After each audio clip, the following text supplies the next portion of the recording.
Welcome back, guys. For today's topic, I would like to begin by sharing a story that illustrates a really important lesson. There were two brothers who, when they were younger, they were raised under really unfortunate circumstances. So their mother had passed away when they were young, and their father had been left to raise them alone. And their father was an alcoholic. He was always drinking when he was home, and he was angry, violent, yelling, and he was gone the other half of the time. So they didn't have a lot of money, not a lot of opportunities, just not a great situation. Eventually, the brothers were sent into the foster system, and one was sent to one home, one was sent to another. So they kind of lost contact around that point. They ended up reuniting around 20 years later when they were both adults. And the one brother says to the other, fill me in on your life, like what's been going on. And the younger brother, he hadn't really made anything of his life. He had actually picked up drinking himself. He was depressed. He hadn't made really any career for himself, hadn't really accomplished anything, and was unhappy. And he said to his brother, what did you expect? Look at the way we were raised. And then he asked the older brother, what about you? What have you been up to? And the older brother had become very successful. He, not that having a family or not makes you successful or not, but in this story, he has a family. He had created his own company, was wealthy, happy, well respected, well known and liked. And he said to his brother, what'd you expect? Just look at the way we were raised. In other words, they both attributed their outcome on the same set of circumstances, but one chose to let it make him better, while the other one chose to let it make him bitter. So, one decided he didn't want to stay in that same set of circumstances or become like his dad. He wanted to make a better life for himself and not allow that to hold him back. And so, the same way, we can allow the challenges and obstacles in our own lives to either become impediments to our growth, or we can use them to further ourselves and see what we can learn from it and how we can grow and stretch ourselves. So, to not get into too much detail, but divorce is never fun. And during my own divorce that started a couple of years ago, it was one of the more challenging times in my life, and a lot of circumstances that were not within my control. And that's a very frustrating feeling, to feel like all these things are being thrown at you that you can't do anything about. And, a lot of us want to instantly go to kind of that victim mentality. And there's some truth in the initial feeling of that, like, why is this happening to me? And I can't do anything about it. And it's very frustrating. And we can allow that to make us unhappy and anxious and depressed. Or we can decide, I'm not to sound like a Pollyanna, but I'm going to choose to find happiness despite my circumstances, because there will always be things outside of our control. There will always be situations that are unexpected challenges, maybe the loss of a loved one, the loss of a relationship, loss of a job, health challenges, any number of things pop up. And each one by themselves can be a legitimate reason for significant stress and just kind of stopping our progress in life and stopping our joy and happiness. And I determined at that point, I have 3 kids, and I'm like, I do not have control over a lot of these circumstances, but I am not going to allow this to make us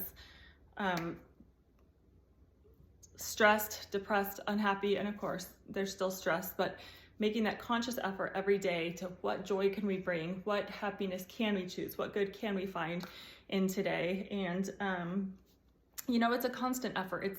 It's kind of like those people that you see lose 200 pounds, and they drop down to a really small waist size, and they're all toned and in shape, and everybody's in awe.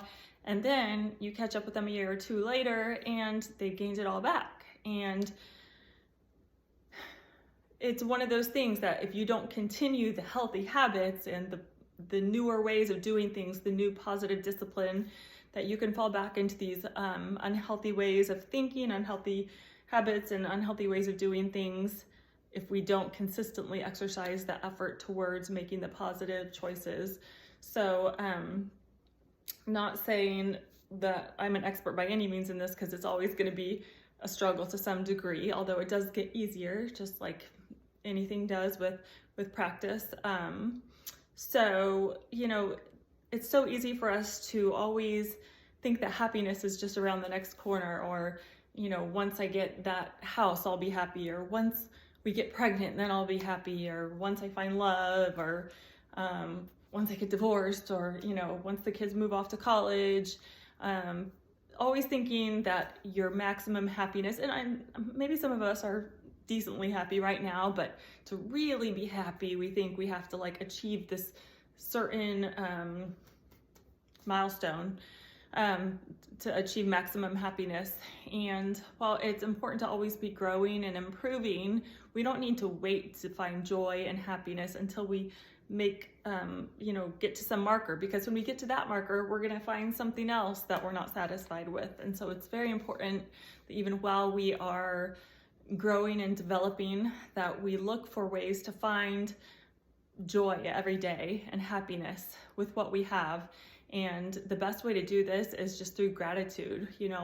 Whether you believe in God or atheist or some other higher power, we can find gratitude in just what we have received from them, from the universe, what we currently have in our life. And if we really stop to look at how much we have, so many people, a lot of the things that we tend to complain about are actually luxuries for the rest of the world. We might be like, oh, my car is 6 years old and it's getting 100,000 miles on it, and it's not nearly as nice as the neighbor's car or whatever it is. Whereas, some other person might just be thrilled to even have a car at all.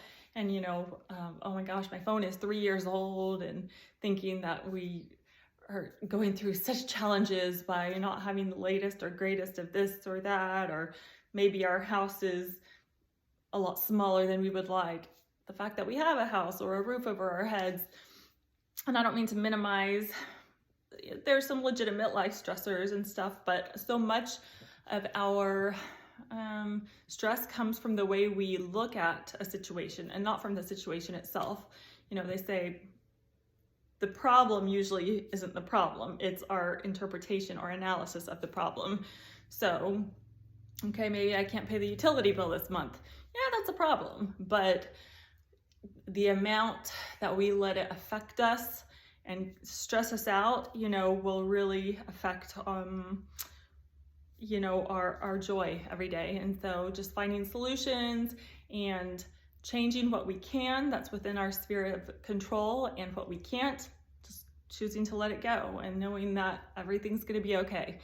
And so that's what I wanted to talk about today, and just getting into the mindset of choosing the conscious decision that life is too short to be anything but happy. We never know when it's going to be our last day, or our last day with a loved one, and who wants to be anything but happy? And it really is a choice. Obviously, I'm sure we've all seen very impoverished people that are happier than, let's say, some people that have a lot of money and they're still not happy. So it's not necessarily, there's a certain point at which, you need to have your basic needs met, but after that, it's not material things that are going to bring us that joy and satisfaction. We have to find that within us. And so that's something I just want us to all reflect on. And I want us to each write down an action step we can take today. If we have a notebook, that we can just jot down things that we're grateful for, and then an action step we can take today to eliminate some of the negative thinking and behaviors, and what we can do to move towards a greater level of happiness. So that is your assignment for today, and I will see you at the next lesson.